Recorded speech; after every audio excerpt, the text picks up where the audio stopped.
आज हम बात करेंगे प्रिंसिपल्स ऑफ होम्योपैथी। होम्योपैथी के सिद्धांत क्या क्या हैं उसके बारे में बात करेंगे।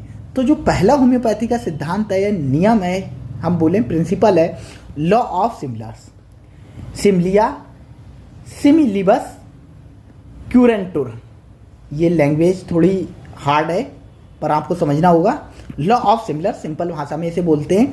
तो ये क्या होता है? होम्योपैथी का मूल सिद्धांत। ये क्या है? फंडामेंटल प्रिंसिपल है होम्योपैथी। होम्योपैथी का एक फंडामेंटल प्रिंसिपल है, सबसे बेसिक प्रिंसिपल है। सबसे बेसिक प्रिंसिपल है ये होम्योपैथी का। होम्योपैथी का सबसे बेसिक प्रिंसिपल है इज लॉ ऑफ सिमिलर्स। ये लॉ ऑफ सिमिलर है जो फंडामेंटल प्रिंसिपल है। विच पोजिस्ट, जो पोजिस्ट करता है that a substance causing symptoms in a healthy person can treat similar symptoms in a sick person. तो इसे समझाते हैं थोड़ा। क्या है ये? होम्योपैथी का एक मूल सिद्धांत समान के सिद्धांत पर आधारित है। लॉ ऑफ सिमिलर के सिद्धांत पर आधारित है, जो कहता है, क्या कहता है कि जो पदार्थ, कोई एक पदार्थ है जैसे नमक है, अगर नमक स्वस्थ व्यक्ति, कोई नॉर्मल पर्सन है, अगर ज़्यादा नमक इंटेक कर लेगा, खा लेगा, तो उसे क्या लगेगी? प्यास ज़्यादा लगेगी। पानी का इंटेक ज़्यादा करेगा, पानी ज़्यादा पिएगा। अगर किसी पर्सन को पानी की कमी हो जाए, तो हम अगर उसे नमक दे दें तो क्या होगा? अगर हम उसे नमक दे दें तो क्या होगा? नमक देने से क्या, उसकी जो प्यास होगी वो कम हो जाएगी और वो ज़्यादा पानी इंटेक किएगा। नमक देने से वो ज़्यादा पानी इंटेक करेगा, जिससे क्या होगा? जो पानी की कमी होगी बॉडी में वो पूरी हो जाएगी। जैसे हमने बताया नमक में सोडियम होता है और सोडियम वाटर के साथ चलता है।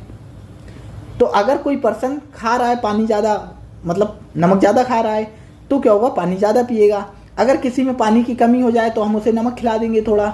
नमक के बने कंपाउंड, जो केमिकल्स जो हम दवा बना रहे हैं, वो उसमें नमक ज़्यादा होगा। अगर वो हम खिला दें तो क्या होगा? वो पानी ज़्यादा पिएगा और उसकी बॉडी में जो पानी की कमी हुई है वो कमी दूर हो जाएगी।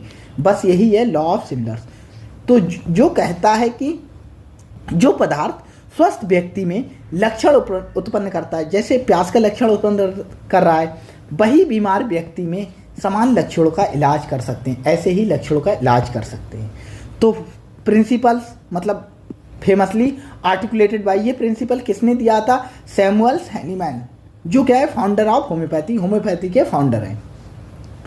हैनीमैन ने दिया था और ये क्या है? फाउंडर हैं या क्या है? फादर एक तरीके से बोल सकते हैं हम होम्योपैथी के। फॉर एग्जाम्पल, जैसे एक एग्जाम्पल हमने ऊपर आपको दिया था, कौन सा? हमने आपको नमक वाला एग्जाम्पल दिया था। यहाँ पर एग्जाम्पल कौन सा है? इफ रेड ऑनियन, एलियम सैपा इसका साइंटिफिक नेम है, जो रेड ऑनियन होती कॉज करती है वाटरी आई। जो वाटरी आई मतलब जो आंखें हैं उनमें क्या होगा? पानी आ जाएगा।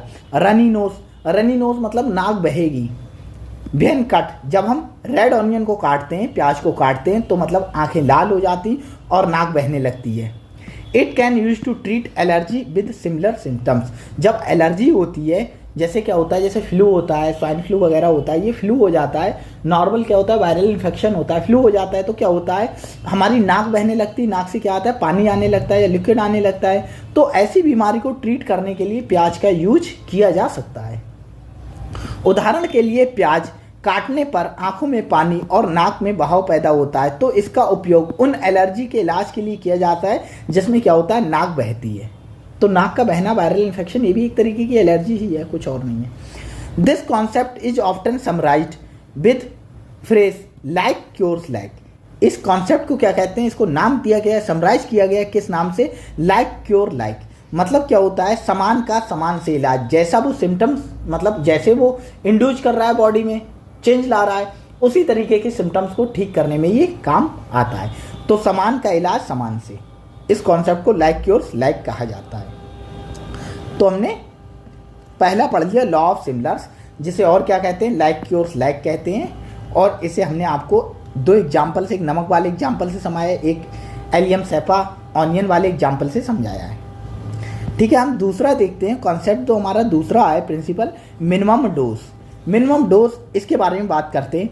Homeopathy employs highly diluted remedies. जो होम्योपैथी होती है वो एम्प्लॉयज करती है, या मतलब क्या है? पतली औषधि, हम बोलें रेमेडीज को औषधि बोलते हैं, तो मतलब जो पतली हाईली डाइल्यूटेड अत्यधिक पतली औषधि के बारे में बताती है, उसको यूज करने के बारे में बताती है। तो होम्योपैथी में अत्यधिक पतली औषधि का उपयोग किया जाता है। द रेशियोनल बिहाइंड, इसके पीछे का लॉजिक क्या है? रेशियोनल एक तरीके से लॉजिक, इसके पीछे का लॉजिक क्या है? दिस प्रिंसिपल, इस प्रिंसिपल के पीछे का लॉजिक है is that the body can respond better to smaller dose. Body अच्छा रिस्पॉन्ड कब करती है? जब हम स्मॉल डोज देते हैं। That do not overwhelm it, जो मतलब क्या है, इसे प्रभावित नहीं करती है। क्या लिखा है? इस सिद्धांत के तर्क यह है कि शरीर छोटी खुराकों पर बेहतर प्रक्रिया कर सकता है जो इसे प्रभावित नहीं करती है। तो मतलब हम कम से कम डोज देंगे, मिनिमम डोज देंगे और हमें इफेक्ट अच्छा दिखेगा क्योंकि बॉडी अच्छा रिस्पॉन्ड देगी उसके लिए। तो ये मिनिमम डोज। इसका थोड़ा एग्जांपल देखते हैं। क्या है? द डाइल्यूशन प्रोसेस इंश्योर, जो डाइल्यूशन प्रोसेस होती है वो इंश्योर करती है that remedy retain its efficiency, मतलब जो रेमेडी है, जो औषधि है, उसकी एफिकेसी बनी रहे बहल मिनिमम साइड इफेक्ट, और उसके साइड इफेक्ट जो है वो मिनिमम हो जाएं। तो जैसे मिनिमम डोज है, हम कम से कम डोज देंगे, कम से कम दवा देंगे, और जिससे इतनी कम देंगे कि उसकी जो एफिकेसी है, उसके जो मतलब वर्क करने का जो इफेक्ट है, मतलब किसी भी डिजीज को ट्रीट करने के लिए जो उसकी पावर है वो बनी रहे, पर साइड इफेक्ट उसके कम हो जाएं। अगर कम दवा होगी साइड इफेक्ट भी कम आएंगे, ज़्यादा दवा देंगे तो साइड इफेक्ट ज़्यादा आएंगे। जैसे जो मॉडर्न मेडिसिन होती है, मॉडर्न मेडिसिन जिसे एलोपैथी कहते हैं, एलोपैथी, तो एलोपैथी में डोज ज़्यादा दी जाती है, इसलिए उसके साइड इफेक्ट ज़्यादा दिखते हैं। एलोपैथी जो दवा होती है वो कितनी दी जाती? 10 मिलीग्राम, 100 मिलीग्राम। जैसे पैरासीटामोल नॉर्मली सबने खाया होगा, पैरासीटामोल क्या डोलो वगैरह देते हैं वो 600 मिलीग्राम, तो 600 मिलीग्राम में काफ़ी डोज हो गई, इसीलिए क्या होता है, इनके साइड इफेक्ट ज़्यादा दिखते हैं। ये पैरासीटामोल, छोटी सी पैरासीटामोल बहुत जल्दी लीवर को ख़राब करती है, लीवर को बहुत जल्दी ख़राब करती है पैरासीटामोल। तो मतलब जो एलोपैथिक दवा उनकी डोज ज़्यादा दी जाती है, इसीलिए उनके साइड इफेक्ट ज़्यादा दिखते हैं। और जो होम्योपैथी है उसमें जो डोज होती है वो कम दी जाती है, मिनिमम डोज दी जाती, इसीलिए उनके साइड इफेक्ट कम होते हैं या बहुत ना के बराबर होते हैं। तो पतला करने की प्रक्रिया यह सुनिश्चित करती है कि औषधि अपनी प्रभावशीलता को बनाए रखे, मतलब जो डिजीज को ट्रीट करने की जो उसकी पावर है वो बनी रहे, और जो दुष्प्रभाव है, साइड इफेक्ट हैं, वो कम से कम हो जाए या खत्म हो जाए। Even when diluted to the point, इस पॉइंट तक डाइल्यूटेड करें, no molecule of the original substance remain, कोई भी ओरिजिनल जो हमारा मॉलिक्यूल है उसका मतलब जो मॉलिक्यूल है वो ना रह पाए, वो घुल जाए proper. Remedy believed to have an energetic, क्या एनर्जेटिक इम्प्रिंटेड, एनर्जेटिक इम्प्रिंटेड। थोड़ा यहाँ पर दिक्कत हो गई है, अब भी 1 सेकेंड हम करते हैं फिर इसे समझाते हैं। ये थोड़ा टाइपिंग में दिक्कत हो गई, ऊपर नीचे हो जाता है, कट और इसे यहाँ पेस्ट करो। तो ये हमारा हो गया।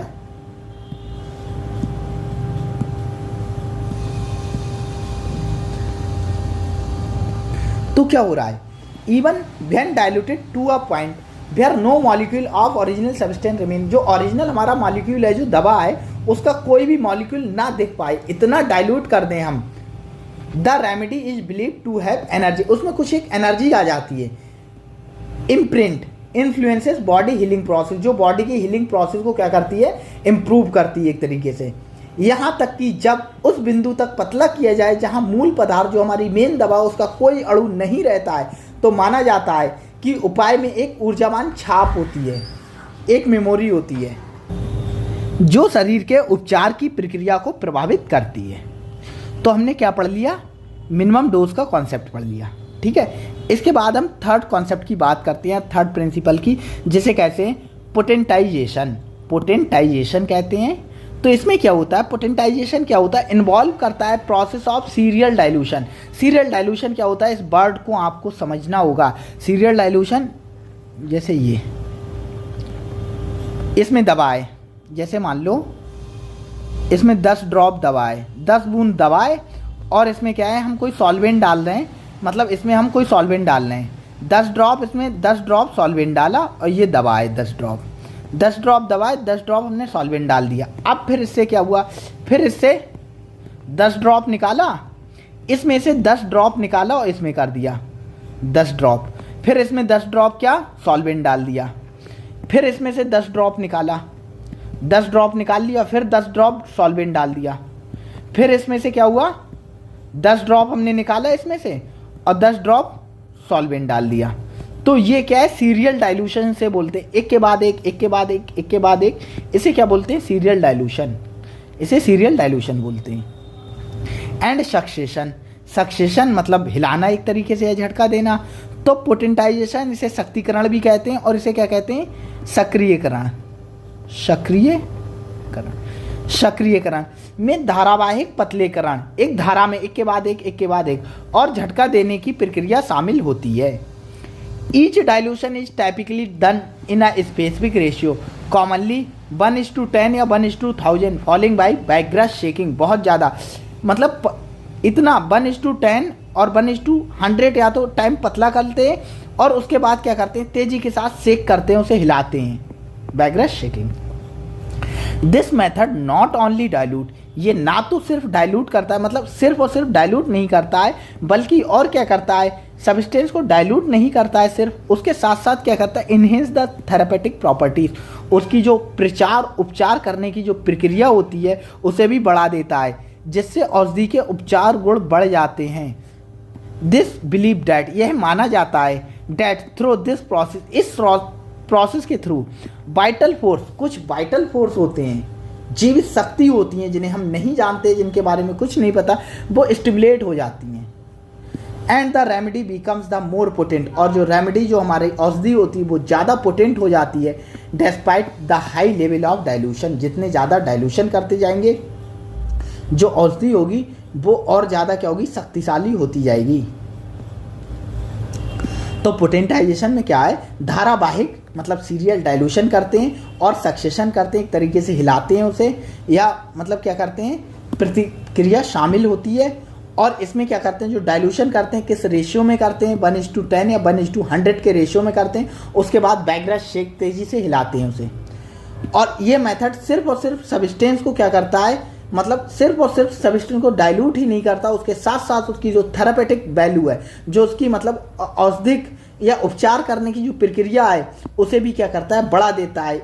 ऐसा बिलीव किया जाता है, ऐसा माना जाता है कि जो उसमें कुछ होते हैं, जब मतलब वाइग्रस मतलब हम शेकिंग करते हैं और डाइल्यूशन करते हैं तो कुछ वाइटल फोर्स, कुछ जैविक शक्ति होती है, वो जो डाइल्यूशन है, जो दवा है उसमें क्या होती हैं उत्पन्न हो जाती हैं, जिससे जो दवा होती है वो मोर पोटेंट हो जाती है और क्या होती है मतलब हाई लेवल के डाइल्यूशन करने के बाद मोर पोटेंट हो जाती है। तो हमने क्या पढ़ लिया, पोटेंटाइजेशन के बारे में पढ़ लिया।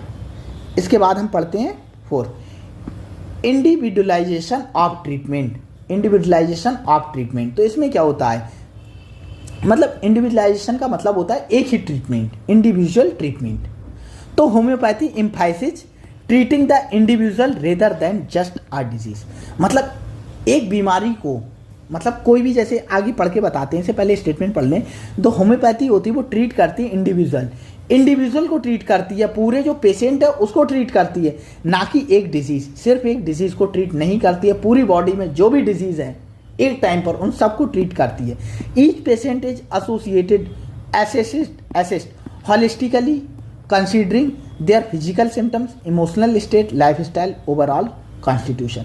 तो होम्योपैथी जो होती है व्यक्ति को संपूर्ण रूप से देखती, ना कि एक बीमारी के रूप से देखती कि इसमें एक बीमारी जैसे फीवर है तो वो ऐसे नहीं देखेगी कि सिर्फ और सिर्फ फीवर की ही दवा देना है, फीवर के साथ साथ जितनी भी बीमारी हैं शरीर के अंदर उन सबको देखती है होम्योपैथी, उन सबको ठीक करती है।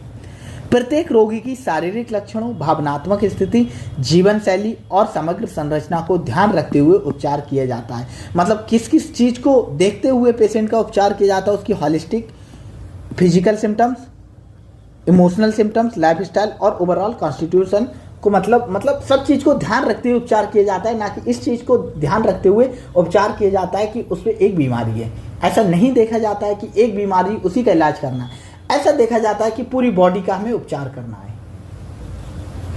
तो ये हमारा हो गया क्या, इंडिविजुअलाइजेशन ऑफ ट्रीटमेंट। इसमें और क्या लिखा है, this individualised approach means that 2 patient with the same condition, 2 patient आए सेम कंडीशन है, जैसे क्या दोनों को फीवर है, दोनों को फीवर है, मे रिसीव डिफरेंट रेमेडीज, दोनों को डिफरेंट दवा देंगे। क्यों? क्योंकि उनका जो नेचर होगा, उनका इमोशनल स्टेट अलग होगा, उनके जो फिजिकल सिम्टम्स होंगे वो अलग होंगे, उनकी जो लाइफ स्टाइल होगी, एक शहर में रहता है, एक कहाँ रहता है, अर्बन एक शहर में रहता है, एक गांव में रहता है, गांव विलेज में रहता है। तो मतलब दोनों का जो रहने का तरीका है, लाइफ स्टाइल वो अलग है, दोनों का कॉन्स्टिट्यूशन अलग है। इसीलिए क्या होता है, दो पेशेंट फीवर के हमारे पास आए, लेकिन उनकी बॉडी स्टाइल और सब कुछ देखकर उनकी दवा अलग अलग डिसाइड की जाएगी, उनकी जो दवा होगी वो अलग अलग डिसाइड हम करेंगे। तो यही है क्या, जो हमारा इंडिविजुअल अप्रोच यही है, इंडिविजुअल अप्रोच। तो हमने क्या इसके बारे में बात की, दो इंडिविजुअल हमारे पास आए ट्रीटमेंट लेने, दोनों को अगर सेम बीमारी है, सेम डिजीज है, लेकिन उनका ट्रीटमेंट अलग होगा, क्योंकि ट्रीटमेंट होता है वो डिपेंड करता है फिजिकल सिम्टम्स पर, इमोशनल स्टेट पर, लाइफ स्टाइल पर और उसके कॉन्स्टिट्यूशन पर, ओवरऑल कॉन्स्टिट्यूशन पर। और इसीलिए ऐसा होता है कि मतलब जो इंडिविजुअल टू इंडिविजुअल जो ट्रीटमेंट होता है वो वेरी करता रहता है।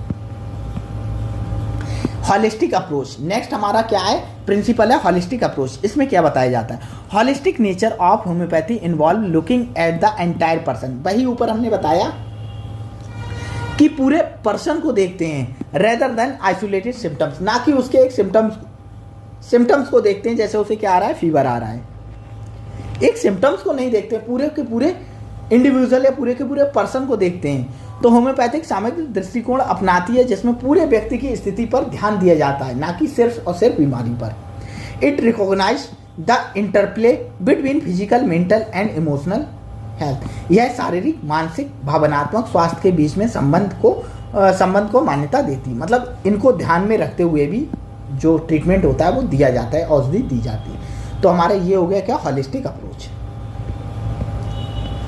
तो हॉलिस्टिक अप्रोच में थोड़ा और लिखा है, होम्योपैथी का एम क्या है, उद्देश्य क्या है, restore balance between the patient whole being, promoting overall wellbeing instead merely alleviating specific symptoms.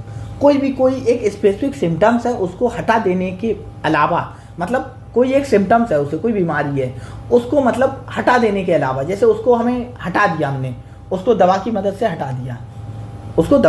हटा दिया, तो ऐसा नहीं करते हैं कि सिर्फ उस सिम्टम्स को ही हटाना है, उसके साथ साथ पूरे बॉडी के बैलेंस को भी ध्यान दिया जाता है कि बॉडी का बैलेंस रहे। देखो क्या होता है, जैसे हम दवा देते हैं कुछ, जैसे हमने क्या दी, जैसे कुछ डिफरेंस बताते हैं एलोपैथिक से। एलोपैथिक दवा में क्या होता है, LOPATHIC, एलोपैथिक की जो दवा होती है मॉडर्न मेडिसिन, उसमें क्या होता है, जैसे पैरासीटामोल, किसी को चोट लगी, मतलब चोट लगी, उसका एरिया क्या हो गया, चोट वाला जो एरिया था वो लाल हो गया, रेड हो गया, वो एरिया रेड हो गया, और उसे उस चोट की वजह से क्या, फीवर आ गया। तो उसे जो एलोपैथिक में क्या देते हैं, पैरासीटामोल देते हैं। अगर पैरासीटामोल दे रहे हैं तो पैरासीटामोल सिर्फ और सिर्फ इस फीवर को ट्रीट करेगा, इस रेडनेस को ठीक नहीं करेगा, उस एरिया में जो इन्फ्लेमेशन हुआ है, जो गर्माहट है, जो हॉटनेस है, उसे ठीक नहीं करेगा। उसके लिए हमें साथ में अलग दवाएं देनी होंगी इस रेडनेस को ट्रीट करने के लिए और इस हॉटनेस को ट्रीट करने के लिए। ये डिफरेंस होता है। अब क्या होता है, जो अगर होम्योपैथिक दवा लेंगे, कोई होम्योपैथ की दवा ले रहा है, तो मतलब क्या है, उसका फीवर भी ध्यान रखा जाएगा, उसकी रेडनेस भी, उसकी हॉटनेस भी ध्यान रखी जाएगी एक ही दवा में, और उसके साथ साथ क्या किया जाएगा, और अदर मुझे दर्द भी हो रहा है उसे, या और कोई सिम्टम्स है उसकी बॉडी में, या और कोई डिजीज़ है, या फिजिकल मेंटल कोई स्ट्रेस है, उन सारी चीज़ों को ध्यान में रखते हुए उसका ट्रीटमेंट किया जाएगा। यही है एक तरीके से हॉलिस्टिक अप्रोच और एलोपैथिक और मॉडर्न मेडिसिन में, एलोपैथिक और होम्योपैथिक में डिफरेंस। होम्योपैथी क्या करती है, एक पर्टिकुलर डिजीज पर ही वर्क करती है, लेकिन जो होम्योपैथी होती है वो ओवरऑल वेलबींग इंस्टेड सिर्फ और सिर्फ स्पेसिफिक सिम्टम्स आ रहे हैं उसे ट्रीट करने की बजाय पूरे पर्सन को ट्रीट करती है। तो होम्योपैथ व्यक्ति के पूरे संतुलन को बहाल करने के लिए काम करते हैं, ना कि केवल विशिष्ट लक्षणों को दूर करने के लिए। और विशिष्ट लक्षणों को दूर करने के लिए कौन सी दवा काम करती है, एलोपैथिक, जो एलोपैथिक मॉडर्न मेडिसिन है। यही डिफरेंस है। तो ये जो चीज़ बता रहे हैं हम, एलोपैथिक में क्या डिफरेंस है और जो होम्योपैथ में क्या डिफरेंस है, ये आप किसी को भी बता सकते हो कि एलोपैथ कैसे काम करती है और आयुर्वेद कैसे काम, सॉरी जो होम्योपैथ है हमारी वो कैसे काम करती है। ठीक है, उसके बाद बात करते हैं क्रोनिक एंड एक्यूट कंडीशन। ये 6 प्रिंसिपल है हमारा। क्रोनिक कंडीशन किसे बोलेंगे, एक्यूट कंडीशन किसे बोलेंगे।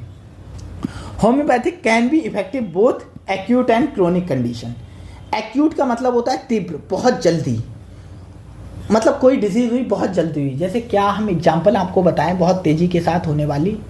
हाँ, जैसे क्या होता है, तुम्हारे पैर में चोट लगी, पैर में चोट लगी और क्या हुआ, इन्फेक्शन बहुत तेजी के साथ फैल गया, कहीं इन्फेक्शन फैल गया, बोलिए इन्फेक्शन फैल गया। ठीक है, किसी को स्टोन है तो स्टोन एक दिन में तो नहीं हो गई, किडनी में स्टोन है किसी की तो वो एक दिन में तो नहीं हुई, तो वो बहुत दिनों में हुई, तो उसे बोलेंगे क्रोनिक डिजीज। ये इन्फेक्शन हुआ बहुत तेजी के साथ फैला तो इसे बोलेंगे एक्यूट।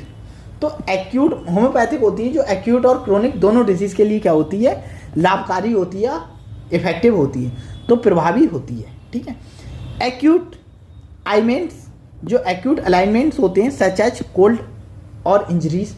एक्यूट क्या होते हैं, जैसे कोल्ड हो गया, जुकाम हो गया किसी को, इंजरीज हो गई, चोट लग गई किसी को, अभी बताया हमने। May be treated with specific remedy that composed of immediate symptoms, जो करस्पॉन्ड करती हैं इमीडिएट सिम्टम्स को, इमीडिएट सिम्टम्स के लिए इफेक्टिव होती। तो तीव्र रोग जैसे सर्दी होती, किसी को जुकाम हो गया, चोट लग गई कहीं पर, के लिए विशिष्ट औषधि का उपयोग किया जाता है, मतलब इनके लिए जो औषधि होती है वो अलग होती हैं।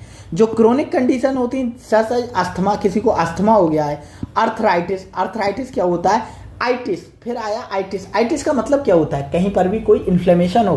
अर्थराइटिस, आर्थ्रोस का मतलब होता है, आर्थ्रोस, आर्थ्रोस का मतलब होता है ज्वाइंट, जो जोड़ होते हैं बॉडी में, जैसे कोनी है, शोल्डर है, ये जोड़ होते हैं, उन्हें बोलते हैं आर्थ्रोस, मेडिकल टर्म है आर्थ्रोस।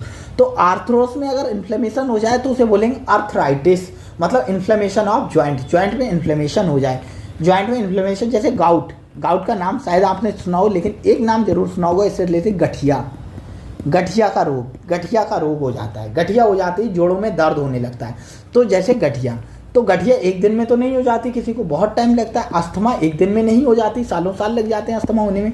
तो जैसे ये क्रोनिक कंडीशन है, बहुत दिनों में ये डिजीज होती हैं। Typically requires more comprehensive constitutional approach, मतलब इसके लिए अच्छी अप्रोच या मतलब बहुत सोच समझकर अप्रोच की जरूरत होगी। एड्रेसिंग द अंडरलाइंग कॉज, जिस वजह से हुई है उस कॉज को भी ध्यान रखा जाएगा और इंडिविजुअल को भी ध्यान रखा जाएगा, उस इंडिविजुअल की हेल्थ कैसी है उसका भी ध्यान रखा जाएगा। इसे पुरानी स्थिति कहते हैं, जैसे अस्थमा और गठिया के लिए अधिक गहन, मतलब अच्छी दवाएं जो तेजी के साथ काम करती हों या जो डीप में काम करती हों, दृष्टिकोण की आवश्यकता होती है, जो व्यक्ति के समग्र स्वास्थ्य को संबोधित करती हैं। तो इसमें हमने क्या पढ़ी, एक्यूट डिजीज जो होती हैं जिनके लिए मतलब क्या होता है, हम क्या करते हैं इमीडिएट में, मतलब इमीडिएट सिम्टम्स को ट्रीट करने के लिए कुछ दवाएं देते हैं, और क्रोनिक कंडीशन को बहुत ध्यान में रखते हुए बहुत कुछ सोच समझकर दवाएं निकाली जाती हैं, जिससे क्या हो, उसे उपचार बेहतर मिल सके।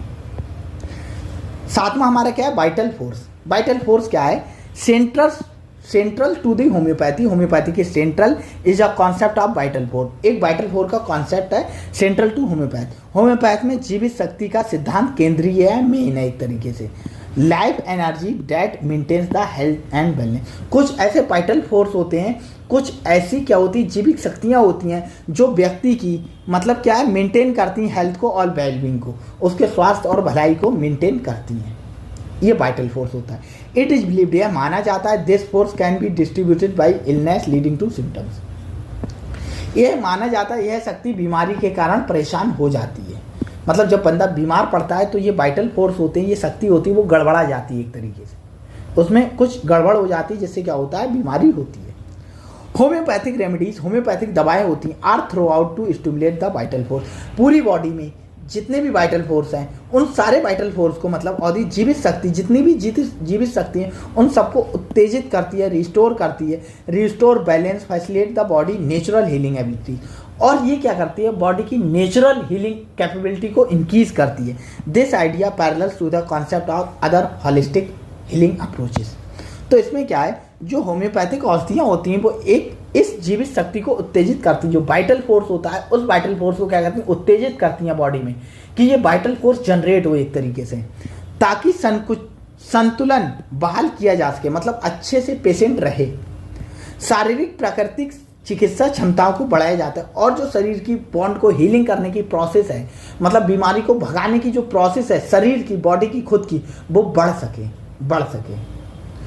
एक बात याद रखना, कोई भी दवा होती है वो क्या करती है, वो बॉडी को ठीक नहीं करती है, वो बीमारी को ठीक नहीं करती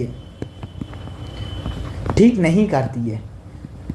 ये जो दवा होती है क्या काम करती है, बॉडी को स्टिमुलेट करती है, बॉडी की जो सेल्स होती हैं उन्हें स्टिमुलेट करती है कि इस बीमारी को ठीक करें। बॉडी की जो कैपेबिलिटी होती है उस कैपेबिलिटी को स्टिमुलेट करती है।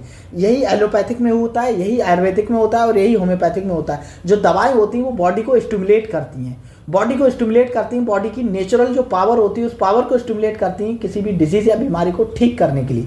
दवा का काम यही होता है।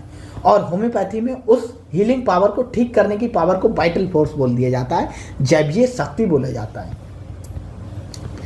क्योर एंड सप्रेशन, ये क्या होता है? होम्योपैथी का उद्देश्य क्या है? फॉर अ ट्रू क्योर, एक मतलब सत्य उपचार एक तरीके से। By addressing the root of cause, कोई भी डिजीज है उसकी रूट, उसकी जड़ तक जाया जाए, उस जड़ को खत्म किया जाए। Of illness rather than just suppressing the system, तो होम्योपैथी सच्चे इलाज के लक्षण रखती है या लक्ष्य रखती है, जिसका मतलब होता है बीमारी के मूल कारण का इलाज किया जाए। जो बीमारी की रूट है, बीमारी की जड़ है, उसे ट्रीट किया जाए, ना कि केवल सिम्टम्स को दबा दिया जाए। जो एलोपैथिक मेडिसिन होती है वो बहुत जल्दी सिम्टम्स को दबा देती है। एलोपैथिक जो मेडिसिन होती है, मॉडर्न मेडिसिन होती हैं, वो क्या करती हैं, सिम्टम्स को बहुत जल्दी दबा देती है, जिससे ये लगता है कि पेशेंट ठीक हो गया। लेकिन इसके लिए भी एलोपैथिक में पूरा भी ट्रीटमेंट लेना होता है, पूरा कोर्स करना होता है किसी भी बीमारी के लिए। तो ये हो गया हमारा क्या, एक थोड़ा पॉइंट कि क्या होता है, मतलब कैसे, एम क्या है इसका। जो कन्वेंशियल ट्रीटमेंट होता है often focus of alleviating symptoms, जो कन्वेंशियल ट्रीटमेंट होता है वो फोकस करता है एलिविएटिंग सिम्टम्स पर, मतलब अक्सर सिम्टम्स को कम करने पर ध्यान देता है। Which lead to underlying issue remaining unresolved, जिससे क्या होता है, अंडरलाइंग जो रिजॉल्व है, जो रूट है, जो जड़ है, वो वैसी ही रह जाती। जो पारंपरिक उपचार होता है अक्सर लक्षणों को कम करने पर केंद्रित करता है, जिससे जो मूल समस्या होती है, जो मेन समस्या होती है, जो जड़ होती है, वो वैसी ही रह जाती। सिम्टम्स ठीक हो जाते हैं तो बंदे को ये लगता है कि हम ठीक हो गए, लेकिन जो उसकी जड़ होती है वो अंदर ही अंदर बढ़ती रहती है। जो होम्योपैथिक प्रैक्टिशनर्स होते हैं वो seek the identify and treat the underlying imbalance of the body promoting lasting health. तो होम्योपैथिक चिकित्सक होते हैं स्थायी स्वास्थ्य को बढ़ावा देते हैं। बढ़ावा देने के लिए शरीर में अंतर्निहित असंतुलन की पहचान करते हैं और इलाज करना चाहते हैं। मतलब जो इम्बैलेंस है बॉडी के अंदर, उस इम्बैलेंस को क्या कहते हैं, पकड़ने की कोशिश करते हैं और उस इम्बैलेंस को ठीक करने की कोशिश करते हैं। तो इसमें हमने क्या पढ़ा है, क्योर एंड सप्रेशन। तो इस टाइप से क्योर करते हैं, क्योर इस टाइप से करते हैं कि जो रूट है, जो जड़ है बीमारी की, वो ठीक की जाए, ना कि उसके जो सिम्टम्स हैं उसे सप्रेस किया जाए, संप्रेषण किया जाए उन सिम्टम्स को, ना कि उन सिम्टम्स को दबाया जाए। इस पर यह आधारित होती है। नवा प्रिंसिपल है तो हमारा, हाँ 9 प्रिंसिपल हमने बताए, और भी प्रिंसिपल होते हैं लेकिन हमें ये इंपॉर्टेंट लगी तो हमने इनके बारे में बात की। 9 प्रिंसिपल आपको बता दिए, और भी होते हैं, ऐसा नहीं है और नहीं होते हैं। रिएक्शन टू रेमेडीज, जो दवाएं हैं उनके साथ रिएक्शन क्या होती है। When taking a homeopathic remedy, जब एक होम्योपैथिक रेमेडी लेते हैं, एक दवा लेते हैं, एक औषधि लेते हैं, पेशेंट में experience temporary worsening the system, मतलब टेम्परेरी, जैसे ही दवा ली सिम्टम्स बहुत एग्रीवेट कर गए, बहुत इंक्रीज कर गए, उसके जो सिम्टम्स थे, जो लक्षण थे वो बहुत बढ़ गए, जैसे क्या कहते हैं, हीलिंग क्राइसिस कहते हैं। जैसे मतलब किसी ने क्या ली, कोई होम्योपैथिक दवा ली तो अचानक उसके सिम्टम्स होंगे लेने के बाद बढ़ जाएंगे, इसे हीलिंग क्राइसिस कहते हैं। होम्योपैथिक औषधि को लेते समय रोगियों के लक्षणों को अस्थायी बढ़ाने का अनुभव हो सकता है, मतलब लक्षण बढ़ सकते हैं, जिसे क्या कहते हैं, चिकित्सक संकट कहते हैं। लेकिन सारी बीमारी में ऐसा नहीं होता, कुछ बीमारी में होता है कि लक्षण बढ़ जाते हैं, जिसे क्या कहते हैं, चिकित्सक संकट या हीलिंग क्राइसिस कहते हैं। This respond is considered positive sign of body healing. इससे ये पता लगता है कि जो दवा है वो काम कर रही है। यह प्रतिक्रिया शरीर की चिकित्सा प्रक्रिया को सकारात्मक संकेत के रूप में मानी जाती है। अगर ये क्राइसिस हो रही, सिम्टम्स बढ़ रहे हैं, तो ऐसा पता लग रहा है कि जो दवा है उसने जाकर रिएक्शन की, उसने अपना काम किया और सिम्टम्स एग्रीवेट हो गए। होम्योपैथ मॉनिटर्स दीज रिएक्शंस, इन रिएक्शंस को होम्योपैथ मॉनिटर्स करता है, क्लोजली मॉनिटर करता है। They can provide insight into the remedy effectiveness and the patient progress. Homeopath इन प्रतिक्रियाओं को बारीकी से निगरानी करते हैं, क्योंकि ये औषधि की प्रभावशीलता और रोगी की प्रगति के बारे में जानकारी प्रदान करते हैं। जब तुम डॉक्टर्स के पास जाकर बताओगे कि हमारे मतलब और ज़्यादा दिक्कत बढ़ गई दवा लेने के बाद, तो ये एक क्या है, एक पॉजिटिव साइन है कि दवा काम कर रही है, दवा काम कर रही है। तो हमारे 9 ये हो गए। तो एक बार रिवीजन, एक बार प्रिंसिपल, 9 प्रिंसिपल आपको रिवीजन करवा देते हैं। सबसे पहले हम लॉ ऑफ सिमिलर्स की हमने बात की थी। लाइक क्योर्स लाइक पर, ये मतलब लाइक क्योर्स लाइक का मतलब क्या है? दो पर्सन है, चलो उसकी बात बाद में करेंगे। मतलब लाइक क्योर्स लाइक का मतलब ये है कि मतलब कोई दवा है या कोई एलिमेंट है या कोई भी तत्व है, किसी तरीके के लक्षण बॉडी में स्वस्थ पर्सन में अगर उसे देने पर कुछ लक्षण प्रोड्यूस हो रहे हैं, तो वो उसी तरीके के लक्षण को ट्रीट करने में यूज होता है। इसे लॉ ऑफ सिमिलर की बात की, एलियम सेपा की हमने बात की थी, ऑनियन की, और दूसरा हमने एक बात की थी किसकी, एक एग्जाम्पल जो नमक वाला लिया था। मिनिमम डोज, कम से कम डोज हमारी जो देते हैं, जिससे क्या होता है, कम से कम डोज देने पर क्या होता है, साइड इफेक्ट कम हो जाते हैं और उसकी जो शक्ति होती है औषधि की वो बढ़ जाती है। तो इसकी बात की, इसीलिए हम डाइल्यूशन करते हैं।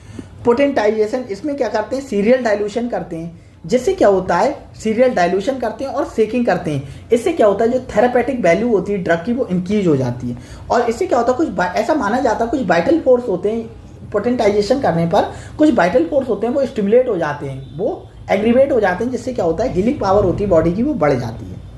इंडिविजुअलाइजेशन ऑफ ट्रीटमेंट, मतलब दो इंडिविजुअल हैं तो उनके सेम बीमारी का ट्रीटमेंट में वेरी कर सकता है, क्योंकि जो ट्रीटमेंट होता है वो फिजिकल स्टेट को देखकर, उनकी मेंटल स्टेट को देखकर, उनकी सोशल स्टेट को देखकर, उनकी लाइफ स्टाइल को देखकर, इन सारी चीज़ों को देखकर बीमारी को ट्रीट किया जाता है, ना कि सिम्टम्स को देखकर ट्रीट किया जाता है। 5वां क्या, हॉलिस्टिक अप्रोच। इसमें क्या है, हॉलिस्टिक अप्रोच में वही बताया जो ऊपर है, मतलब मानसिक और शारीरिक चीज़ों को ध्यान में रखते हुए सब कुछ संतुलन, मतलब देखकर पूरी बॉडी को संतुलित किया जाता है, ना कि बीमारी को। क्रोनिक एक्यूट, क्रोनिक क्या होता है, कोई डिजीज होती है जल्दी हो जाती है, और कोई डिजीज होती है बहुत लंबे टाइम में होती है, उसे क्या बोलते हैं, क्रोनिक। एक्यूट कोई डिजीज होती है, कोई बीमारी होती है बहुत जल्दी, तो दोनों का ट्रीटमेंट होता है वो वेरी कर सकता है। जो क्रोनिक डिजीज होती हैं उनका ट्रीटमेंट मतलब बहुत सोच समझकर और बहुत अच्छे से किया जाता है। फिर वाइटल फोर्स होते हैं, ये क्या, जब कोई मेडिसिन देते हैं या कोई दवा देते हैं हम होम्योपैथिक, तो क्या करता है वो बॉडी में स्टिमुलेट करता है, कुछ वाइटल फोर्स को स्टिमुलेट करता है। जो वाइटल फोर्स होते हैं बॉडी की हीलिंग प्रोसेस होती है, हीलिंग पावर होती है, उसे क्या करते हैं, इंक्रीज कर देते हैं। क्योर एंड सेपरेशन, मतलब क्या होता है, जो क्योर होता है बॉडी का वो क्या होता है, मतलब ये स्टिमुलेट करते हैं बॉडी को स्टिमुलेट करते हैं, जिससे क्या होगा, बॉडी जड़ से उस बीमारी को खत्म किया जा सके, ना कि उसके सिम्टम्स को कम किए जा सके। तो ये होता है। रिएक्शन होती, मतलब कोई दवा ली तो कुछ दवा ऐसी करती है होम्योपैथिक, मतलब जो सिम्टम्स होते हैं, जो बीमारी के जो सिम्टम्स होते हैं, लक्षण होते हैं, एग्रीवेट कर देती है, उन्हें बढ़ा देती है। ये पॉजिटिव साइन होता है कि दवा अपना काम कर रही, मतलब दवा ने जाकर रिएक्शन की। तो ये हमारे 9 प्रिंसिपल्स हो गए। अब हम बात करेंगे एमसीक्यूज़ के बारे में। जो भी हमने पढ़ा है उससे रिलेटेड जितने भी एमसीक्यूज़ बन सकते हैं उनकी बात करेंगे। तो हमारा सबसे पहला एमसीक्यूज़ है, what is the fundamental principle of homeopathy. जो होम्योपैथी है उसका फंडामेंटल प्रिंसिपल क्या है। तो ये क्वेश्चन सबको पता होगा कि होम्योपैथी का मूल सिद्धांत क्या है। तो वो क्या है, सिमिलरिटीज, समानता का नियम। This term refers to the dilution process in homeopathy. Homeopathy में डाइल्यूशन प्रोसेस को कौन रेफर करता है। तो पतला करने की प्रक्रिया को क्या कहते हैं, पोटेंटाइजेशन, स्टेबलाइजेशन, डिकम्पोजिशन, कंसंट्रेशन। तो इसे क्या कहते हैं, डाइल्यूशन एंड शेकिंग को क्या कहते हैं, potentisation. Who considered as the founder of homeopathy. Homeopathy का फाउंडर किसे कंसिडर्ड किया जाता है। तो किसे किया जाता है, सैमुअल्स हैनीमैन को। What does the term minimum dose refer in homeopathy. Homeopathy में जो टर्म मिनिमम डोज होता है वो किसके लिए रिफर किया जाता है।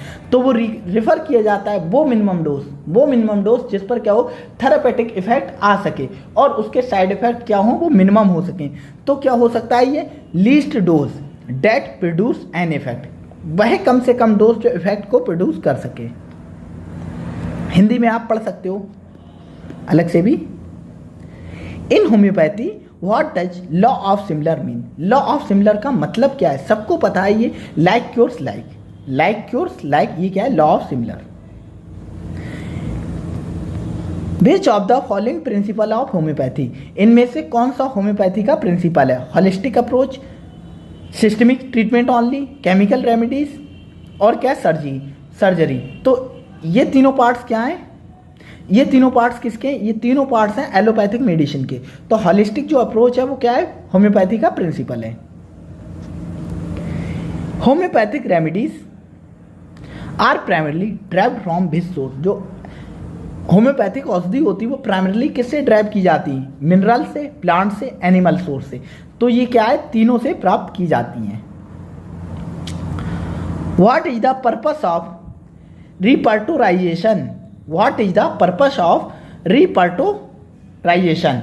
तो इसका मतलब क्या होता है? ये भी एक क्या है? एक लॉ है, एक क्या है? प्रिंसिपल है होम्योपैथिक का। हमने इसे पढ़ाया नहीं लेकिन हम ऐड कर देंगे नोट्स में से।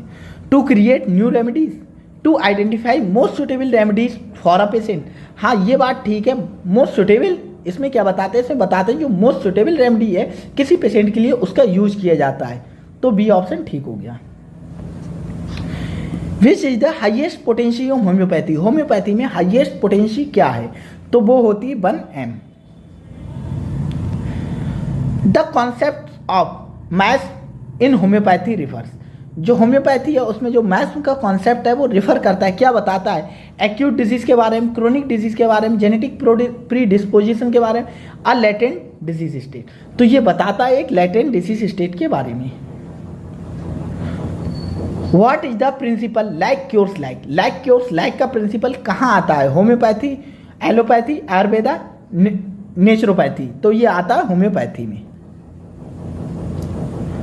What is potentisation? पोटेंटाइजेशन क्या है? आपको पता है मिक्सिंग और शेकिंग, मतलब डाइल्यूशन एंड शेकिंग, यही तो है। डाइल्यूशन करना और उसे हिलाना, पतला करना, हिलाना, यही तो होता है।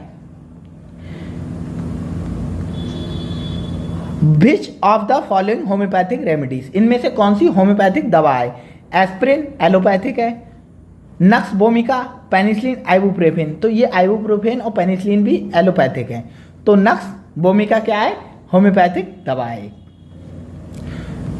Which potency is most commonly use? Most commonly कौन सी पोटेंसी यूज की जाती है होम्योपैथी? तो वो यूज की जाती है 30C। 30C की जो पोटेंसी होती है वो यूज की जाती है।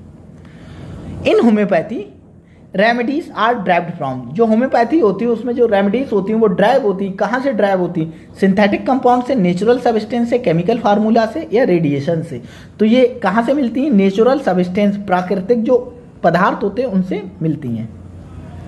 What is the role of vital force in homeopathy? Homeopathy में वाइटल रोल्स का फोर्स क्या है? It is a physical quantity, it regulates body function, it is irrelevant, only applies to a chronic disease. तो ये कहाँ apply होती है? Chronic disease में अप्लाई होता है।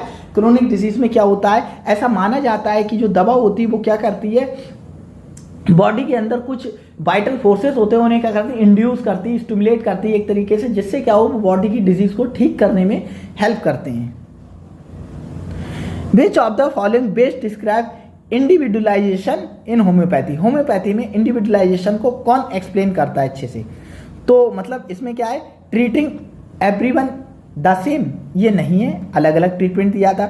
Tailoring treatment to the individual, हाँ उपचार व्यक्ति के अनुसार तैयार करना है। तो ये ठीक चीज़ है, जो व्यक्ति है उसके अनुसार ही उपचार तैयार करा जाएगा, क्योंकि उसके बॉडी फंक्शन कैसे हैं, उसका मतलब किस इन्वायरमेंट में वो रहता है, उसकी लाइफ स्टाइल क्या है, तो इन सब चीज़ को देखकर उसका उपचार तैयार किया जाता है। Which remedy is commonly used for anxiety? तो एंजाइटी के लिए कौन सी रेमेडीज होती है जो कॉमनली यूज होती है? वो होती है एकोनाइट, एकोनाइट यूज होती है। What does repertorisation help determine in? तो रिपर्टोराइजेशन क्या डिटरमाइन करने में हेल्प करता है? Cost of treatment, most suitable remedy, diagnosis, side effect. तो ये क्या मोस्ट सुटेबल जो हमारी रेमेडी होती है, औषधि होती है, उसे क्या मतलब उसे क्या है खोजने में हेल्प करता है एक तरीके से, मतलब कौन सी दी जाए उसके बारे में बताता है। Which principle state that remedy can use to treat symptoms is also produced? तो ये क्या है? प्रिंसिपल डेट स्टेट करता है जो औषधि है, मतलब जो औषधि है लक्षणों का इलाज कर सकता है जो यह उत्पन्न कर सकता है। तो ये क्या एक तरीके क्या है, लॉ ऑफ सिमिलर है, यही तो पढ़ा था। अगर कोई सब्सटेंस है नॉर्मल व्यक्ति में कुछ सिम्टम्स इंड्यूस कर रहा है तो वो उसी टाइप के सिम्टम्स को ट्रीट करने में यूज हो सकता है। Which is common method of remedy preparation, remedy preparation का कॉमन मेथड क्या था, इन्फ्यूजन, टिंक्चर, डाइल्यूशन, एक्सट्रैक्शन। तो क्या है, डाइल्यूशन, पतला करना, इसी को क्या कहते हैं, potentisation. What does nosodes refers in homeopathy, जो होम्योपैथी उसमें नोसोडेज क्या रेफर करती है, तो ये रेफर करती है remedies made from disease product, जो डिजीज प्रोडक्ट है उससे कोई दवा या औषधि तैयार की जा रही है उसे।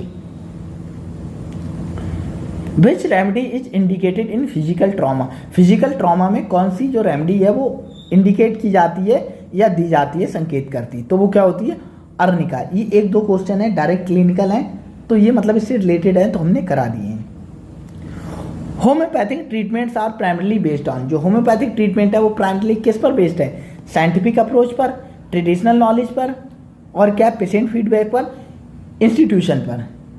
तो ये किस पर बेस्ड है, ट्रेडिशनल नॉलेज, जो ट्रेडिशनल पारंपरिक ज्ञान है उस पर बेस्ड है। What is the significance proving in homeopathy, तो होम्योपैथिक में सिग्निफिकेंस है प्रूविंग का वो क्या है, to test side effect, side effect पता लगाने के लिए, to determine remedy effect on healthy, जो हेल्दी इंडिविजुअल है उस पर, ऐसी safety to identify drug interaction. तो इसका यूज होता है to determine remedy effect on healthy individual, healthy individual पर वो दवा क्या इफेक्ट डाल रही है उसके बारे में ये बताता है।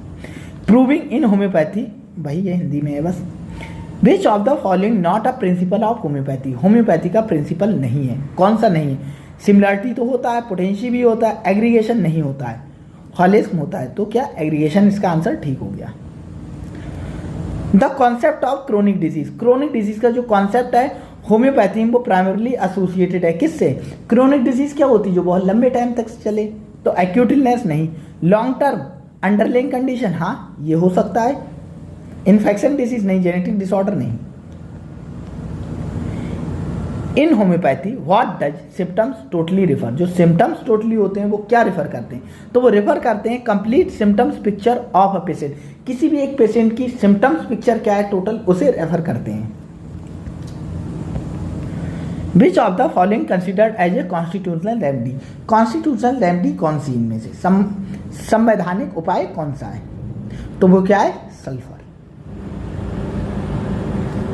In homeopathy remedy that address emotional symptoms is known as, ऐसी दवा जो भावनात्मक लक्षणों का उपचार करती है उन्हें क्या कहा जाता है, तो उन्हें क्या कहा जाता है, डायनेमिक रेमेडी। आज का ये लास्ट क्वेश्चन है, क्वेश्चन नंबर 30।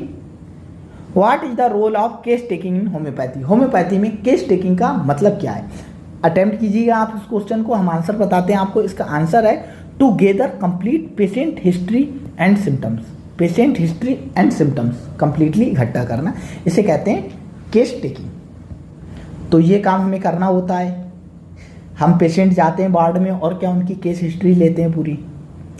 तो आपको क्या याद करना है इसमें, देखो ये जो यूनिट है ये एक छोटी यूनिट है, स्मॉल यूनिट है, और ये 10 क्वेश्चन को कंट्रीब्यूट करेगी, तो इसे बहुत अच्छे से पढ़ना है आपको, बहुत अच्छे से नोट्स तैयार करने हैं और क्वेश्चंस बहुत ज़्यादा प्रैक्टिस करने हैं इस यूनिट में, क्योंकि इस यूनिट में 4 से हार्डली 4 टॉपिक हैं, शायद 3 या 4 टॉपिक हैं जो ठीक ठीक हैं। 4 से 5 वीडियो में ये ख़त्म हो जाएगी यूनिट, लेकिन इस यूनिट से 10 क्वेश्चंस आते हैं, तो इस यूनिट को आपको बहुत अच्छे से तैयार करना है, जिससे यहाँ से जो 10 क्वेश्चन आते हैं आप कम से कम 8+ क्वेश्चन यहाँ से ठीक कर पाओ। ये ध्यान रखना, यूनिट छोटी है, क्वेश्चन ज़्यादा आते हैं, तो यहाँ से चांस ठीक होने के क्वेश्चन ज़्यादा हो जाते हैं, क्योंकि कम पढ़ना है और इनपुट कम लगाना है, आउटपुट ज़्यादा मिलेगा। इनपुट मतलब मेहनत कम करना होगी, लेकिन क्वेश्चन ज़्यादा मिलेंगे, आउटपुट ज़्यादा मिलेगा, इसीलिए इस यूनिट को अच्छे से तैयार करना। तो आज की वीडियो में इतना ही था, थैंक यू।